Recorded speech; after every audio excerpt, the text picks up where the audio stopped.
United Nations Reuters U.S. Secretary of State Rex Tillerson on Friday urged North Korea to carry out a sustained cessation of weapons testing to allow the two countries to hold talks about Pyongyang's nuclear and missile programs. Tillerson's remarks were a retreat from his position earlier this week when he offered to begin direct talks with North Korea without preconditions, backing away from a key U.S. demand that Pyongyang must first accept that giving up its nuclear arsenal would be part of any negotiations. But the White House distanced itself from those remarks by Tillerson and said now is not the time for negotiations. North Korea must earn its way back to the table.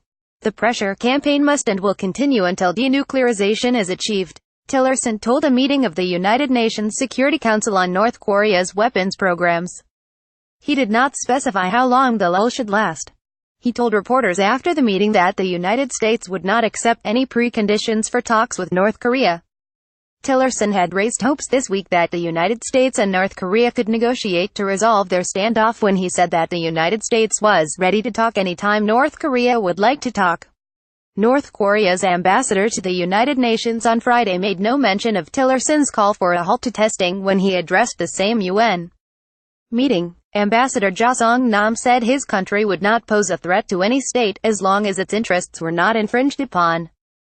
He described the Security Council session as a desperate measure plotted by the United States, being terrified by the incredible might of our republic that has successfully achieved the great historic cause of completing the state nuclear force. North Korea not sitting idly. U.S. Secretary of State Rex Tillerson delivers remarks to members of the press after a meeting about North Korea's nuclear program at the United Nations headquarters in New York City, U.S. December 15, 2017. Reuters. Stephanie Keith. North Korea has made clear it has little interest in negotiations with the United States until it has developed the ability to hit the U.S. mainland with a nuclear-tipped missile, something most experts say it has yet to prove. North Korea conducted missile tests at a steady pace since April, then paused in September after firing a rocket that passed over Japan's Hokkaido island. But it renewed tests in November when it fired a new type of intercontinental ballistic missile, the Hwa-15, which flew higher and further than previous tests. Japanese Foreign Minister Taro Kono told the Security Council that North Korea was nowhere near ready to abandon its nuclear and missile programs and was not interested in a meaningful dialogue. He said any lull in missile tests did not mean that North Korea was sitting idly. The latest launch was conducted 75 days after North Korea's provocations in September. Some optimistic views labeled 75 days of silence as a positive signal.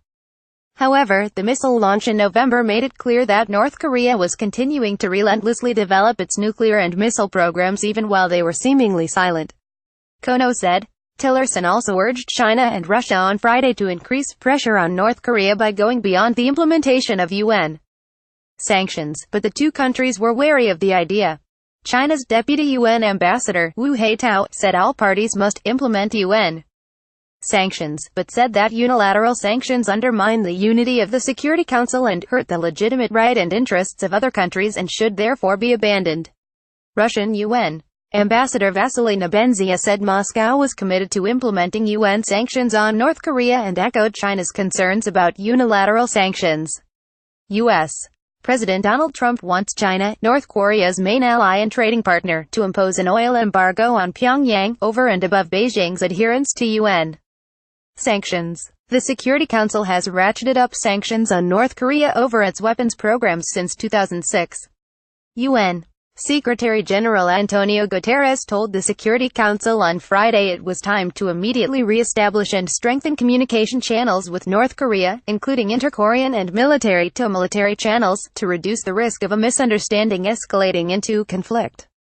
Writing by Alistair Bell, editing by James Dalgliosh and Leslie Adler. Standards. The Thomson Reuters Trust Principles.